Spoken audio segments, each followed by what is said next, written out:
Oh, you're so easy to mess with. Do we? I thought you were going to say something else while we were...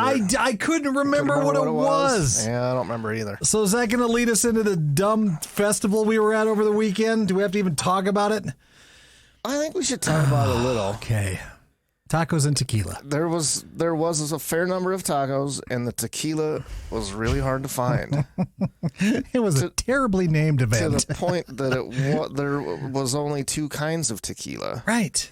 And they were both from Casamigo. So we went to this festival in Sioux Falls, which we find out is a big national, traveling road show, right? So they call it Tacos and Tequilas Festival.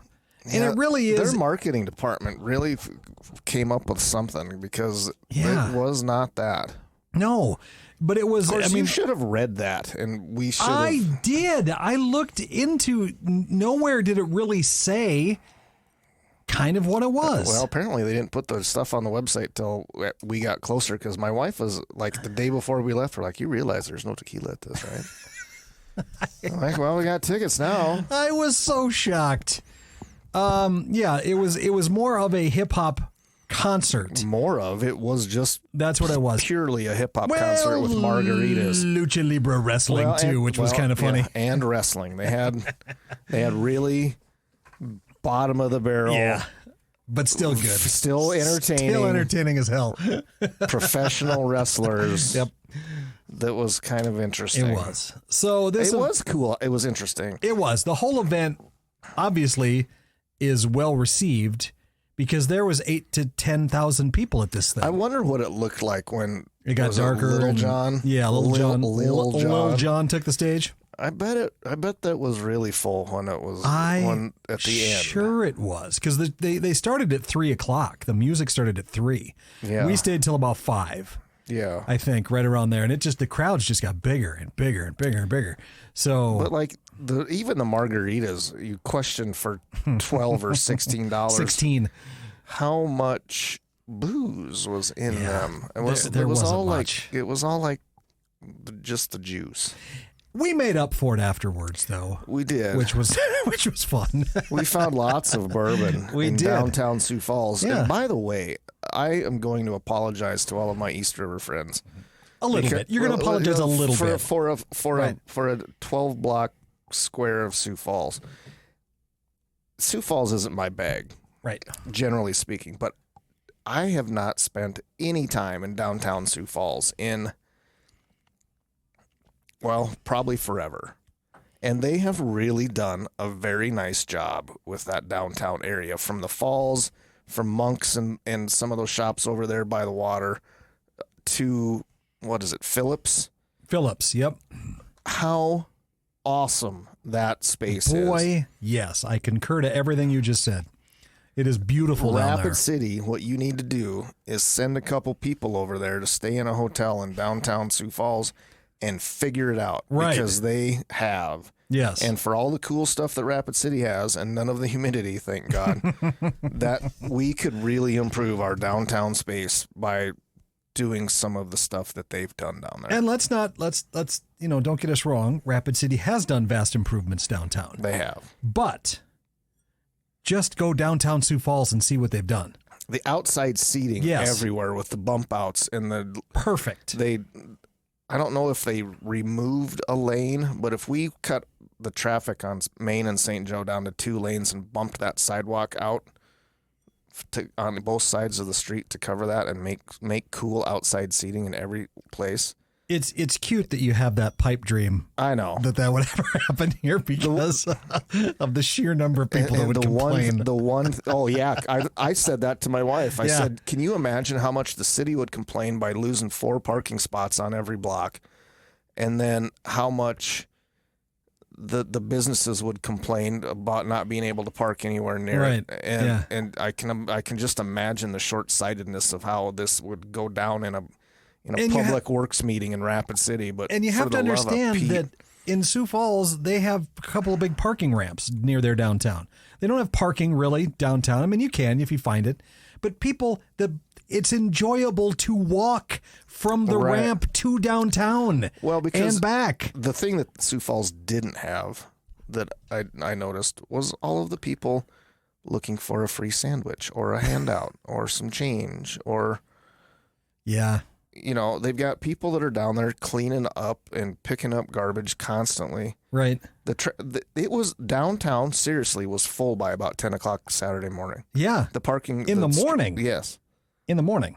It was amazing. Restaurants were open. Yeah. Sliding glass doors were up. I mean, people were sitting out on the street having coffee and a bite to eat. I, of course, had a Bloody Mary. But it was just a really good experience. And I think Rapid has the ability to do that, to do something like that. And then we totally own Sioux Falls because we have the hills and we'd have a beautiful downtown. In Sioux Falls, you'd go back to being nothing to me at this point. Rapid City just lacks the humidity. Right. And the stickiness of what Sioux Falls has. But okay, I want to get kudos to good job, Sioux Falls. Figured that out. That was awesome. All right. That was fun to spend 2 days down there to mess around. It was a good time. Okay, this isn't the whiskey we're talking about, but this is the one we're drinking right now because you had a buddy that brought this by. Yeah. It's called Jimmy Red Missouri Bourbon Cask Strength Uncut Unfiltered. Double distilled. Sweetwater Distillery. Does it have an age statement on it? It's got a signature on the back. God, has everybody signed their bottles now? I think every single time. I think Chase works with the brother of this dude or something. And who gave it to us? Chase Adams. And who is Chase Adams, Rob? He used to be on KBHB. He's a lobbyist for the pork industry in DC good. now. Okay. I think he must have been traveling through Missouri and picked up a bottle of this, or the brother of this dude. Let me read you what it says. The corn or something. I don't know. Jimmy Red is a corn that has been used for many years by bootleggers to make moonshine whiskey. They learned that this variety of corn has an aromatic and a rich sweet taste, also known to have high sugar bricks, which is good for making liquor. That's what this is. Now, this is 123. 61.5. Oh boy, and it drinks like every ounce of it. Yeah. Every ounce. It's got every percent covered in that proof for sure. It's got decent flavor though, but it's hot. It starts out not good. Really. But then that sugar brick, whatever that is, kind of kicks in. I don't think I could drink more than this 1.5 ounce pour that I have, though. I don't think I could get any more of this down because it is such an absurd, weird flavor. Not terrible, just weird. The Ben Holiday is another Missouri red. But there you go. It's the Ben Holiday hopped up on the steroids is what this is right here. Yeah, the Ben Holiday's admittedly a little better. Not to be bad-mouthing these guys. But Chase, thank you. You should definitely try it. Jimmy Red Missouri Bourbon. Yeah, it's interesting. I think it's a little better with some water. Who is the most awarded U.S. whiskey maker of 2024 at the San Francisco World Spirits Competition? Buffalo Trace. It was not. It wasn't Jim Beam, was it? Heaven Hill. Oh, good for them. 29 medals across 13 labels, making it the top American distillery across all spirit categories. Well, that depends on how many entries they had, doesn't it? Not necessarily. Sure, if they had 100 entries. I don't think they did. Everybody had 29 entries, and they won. I mean, if Buffalo Trace or Jack Daniels only put in 3, then it would be impossible to win 29. There must be. Shut Just saying. Heaven Hill subsidiaries, Few and Widow Jane, also won 35 more medals on top of everything. And Widow Jane? Yeah. We're in their subsidiaries of Heaven Hill. No kidding. Well, I knew that a little, maybe. Evan Williams and Elijah Craig were the most awarded brands within Heaven Hill.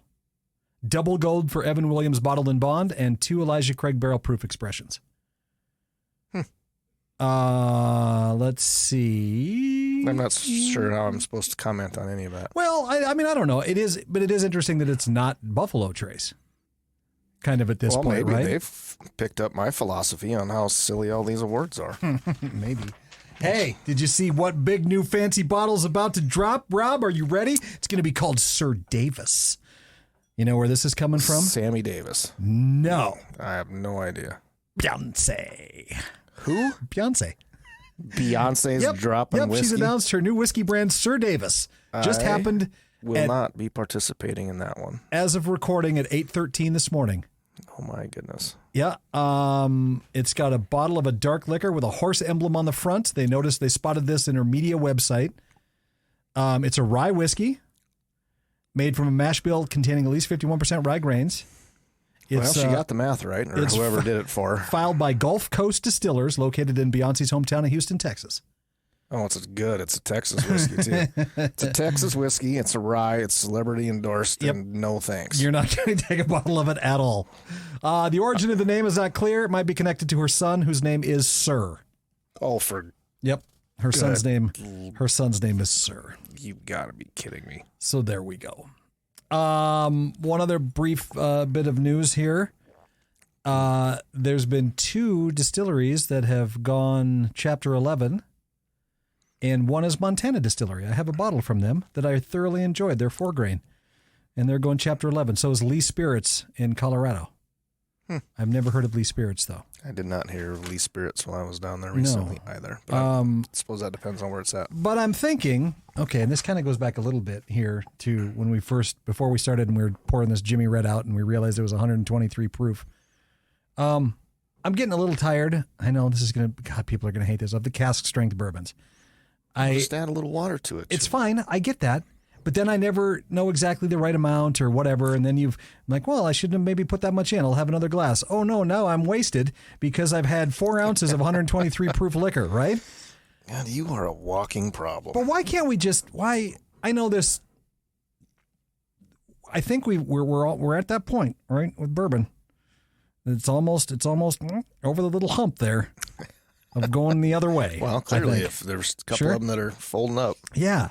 And I'm wondering if it isn't because everybody's trying to outdo the next guy with this cask strength and this barrel strength and this 130 plus proof bourbon. I don't know. Can we just go back to what is this one we're actually going to be talking about? If it's 110 95. Okay. Oh, that's the perfect your sweet amount. Spot right there. Yes, the perfect amount of what we're going to be talking about coming up. I don't know. What do you think? You think it's too much? You kind of like the cask strength a little, don't you? A little more than you. It's not generally where I go, but it really depends on if it drinks like 120 proof or if it doesn't. Jimmy Red does. This kind of does. Oh my God!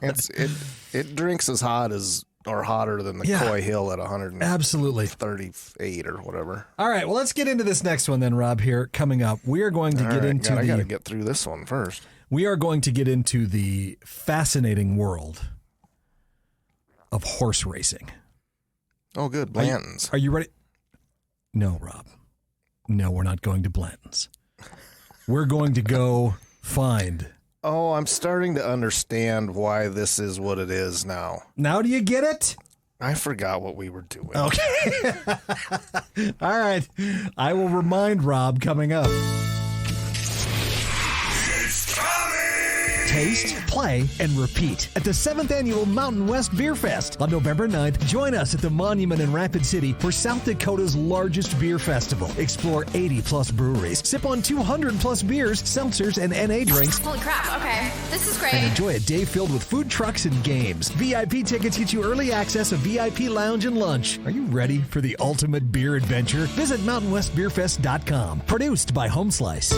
And we're back. Are we? It's whiskey. It worked. That 123 proof kind of threw you, didn't it? Oh my God! Did you chew through yours yet? No, I poured more in mine than I did in yours. Okay. I may have overserved myself. You totally did, and I think you even gave me some of the pour out of that one too. I did. I got it. I thought I could drink more of this in 10 minutes. Are you? Have you ever been a horse racing fan, Rob? Aside from the Kentucky Derby. I'm a horse racing fan 3 times a year. Kentucky Derby, Belmont Stakes, Preakness.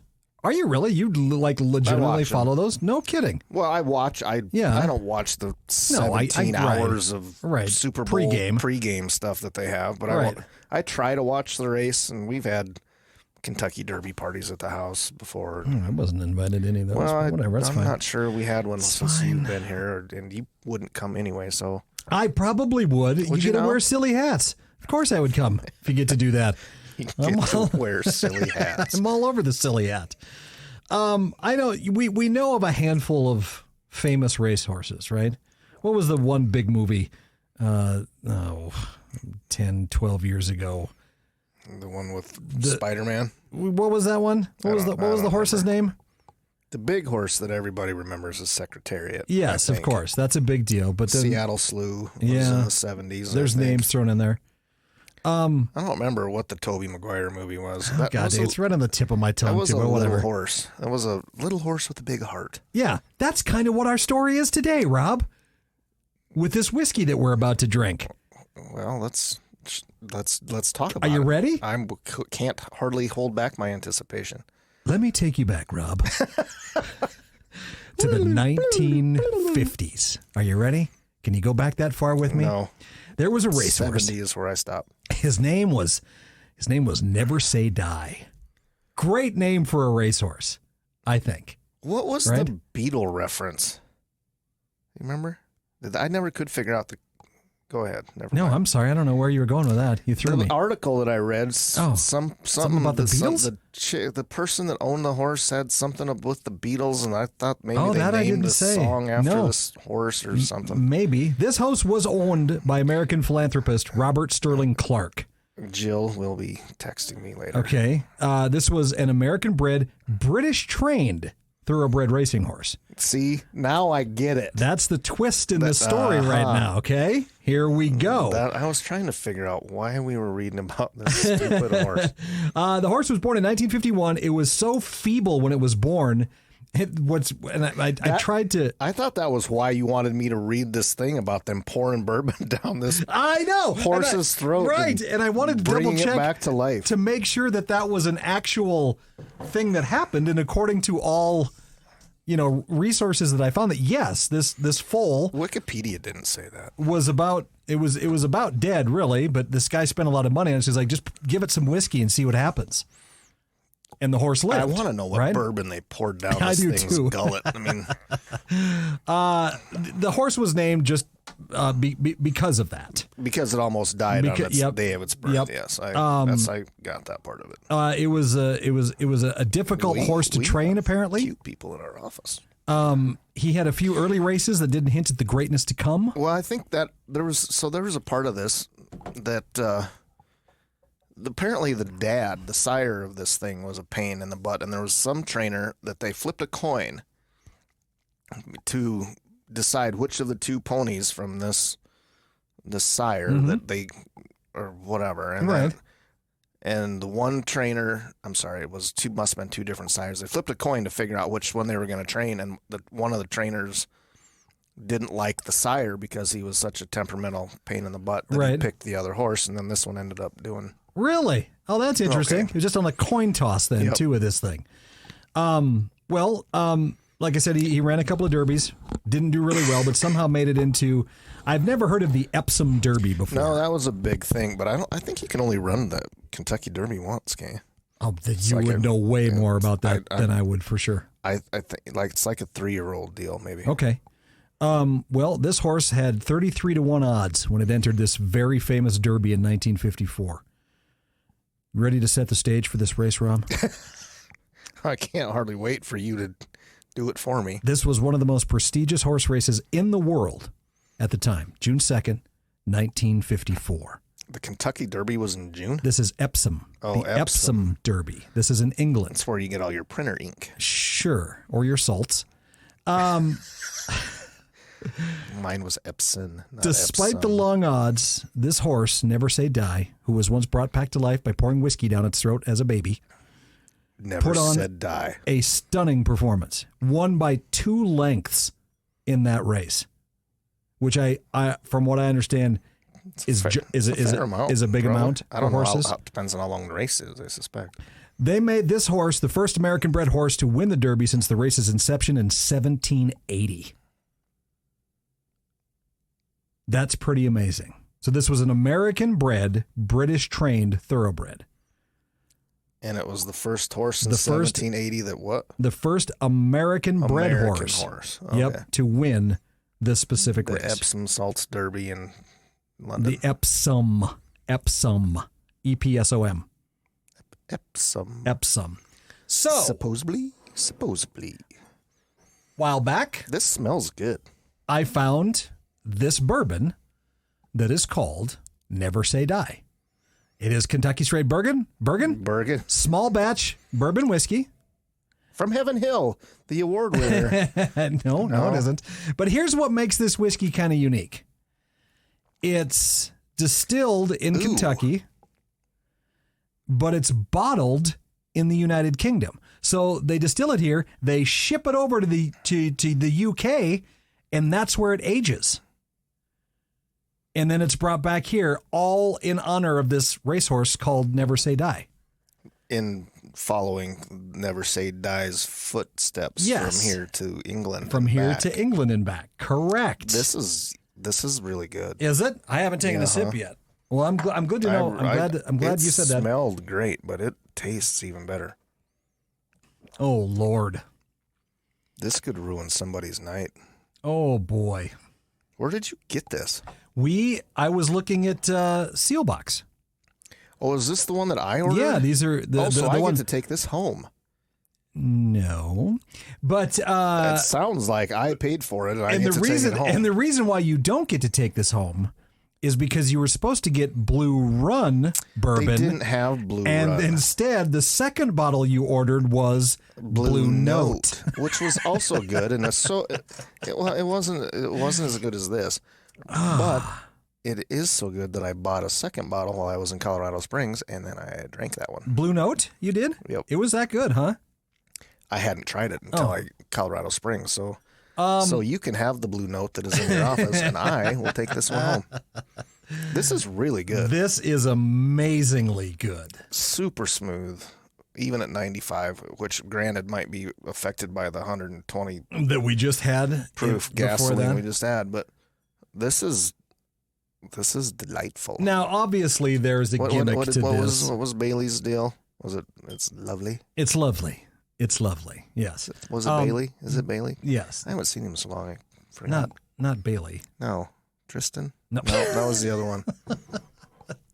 What is his name? Why am I drawing a blank? Now I don't feel need like to. Because you made me drink 123 poof Jimmy Red Missouri bourbon. God. Bruner and whatever Bailey's name is really gonna be mad if they listen to this later. You know what a-holes we are right now for forgetting his name. Well, my brain is scrambled from Jimmy Red. Sorry. Oh, not Bailey. I can picture him. well, He's always happy and smiling That until he hears this. Rob, we I know. can't sit here and not know his name. Oh my God. I don't even know how to look at it. Yeah, I know it. All right. Anyway, this bottle. Sorry, This dude. this bottle is gimmicky in the sense that it's distilled here, but it's shipped overseas to the UK and then it's brought back. But it's gimmicky for a reason. Because there's there's a great purpose, because it actually has a story. It's not like you just throw it on a boat because nobody's done it before, like Jefferson. I mean, which is also fine, but I mean, this is gimmicky with a purpose. But having a good story behind it, I think makes it super interesting, and just to be so surprised by how unbelievably good this is. That spice and the vanilla and the citrus that all comes out in this at 95 proof, which again, this is super easy to sip, and again, kind of dangerous because I think you could burn through quite a bit of this pretty quickly because it's that good. But as always, if you ever want to try this, just reach out to us. Just leave us a comment. It'll be at my house. Get it? You can't take this one. Didn't the company pay for this one? We'll that's speculation at this point. I want to see the receipts on who bought this one, pal. All right. That was the company. I'll have to leave it in my office. Should we can flip for it. Well, let me try the Blue Note and see if I like that, I'll just trade you for that one. How about that? No, you can just have the Blue Note. What do we have coming up? Do we get Patrick? Patrick, not Bailey. Where did I get Bailey? Isn't it Patrick Bailey? Maybe. It might quite possibly be Patrick Bailey. Sorry, Mr. Bailey. Patrick. Oh, my I think that is God. True. I think that is accurate. Patrick Bailey. Like Baill. Sorry, Patrick. Oh, my God. I feel so bad. I feel so bad. I'm getting old. I have like this, brain freeze without drinking or out eating ice cream. That sometimes. Is that just me? I mean, I don't know. Like people that friends that I've known for 100 years, I was thinking about you yesterday, but today I cannot remember your name. No, I know. Yes, I know that exact same thing. I have that exact same, all of it. People I've known for 40 years. Yeah. And it just goes right out not your. Coming today. Can we talk on the way home? I'll remember. We should mention Beer Fest, shouldn't we? Yeah. Can we talk about that right now? We can. What is it, November 9th? Okay. Tickets, I think, are going on sale next week. Well, there's a bit of a snafu with the ticket folks at Monument that need to be there to set it up that aren't. Okay. So by the time you hear this, tickets could be on sale. Well, you'll hear this week. Yeah, this will go live tomorrow. It'll be next week. It'll be, I don't know what today is. 20th. It'll be the week of August 26th. 27th, 8th-ish. All right. I think. But don't tell anybody because I might be wrong. And I think we almost have Murdoch talked into buying a wrestling ring for this event. Oh, do we? We might be bringing the Lucha Libre out here to Mountain West Beer Festival, baby. Or it's you and I in tights and masks, Rob. Which one do you want it to be? No one wants to see that. And I, honestly, after watching them do their theatrics, I might break a hip. Well, we'll try. It'll add to the excitement of that event, Rob. Okay. If you see an ambulance pulling into Beer Fest in the back door, that's then us. You'll know that Rob hurt something. All right, everybody. Never say die. Kentucky straight bourbon. Read the story. It was kind of cute. It is kind of a cool story. Interesting. And this, if you get the chance, you should buy this. Absolutely. This is good. Thanks for listening, everybody.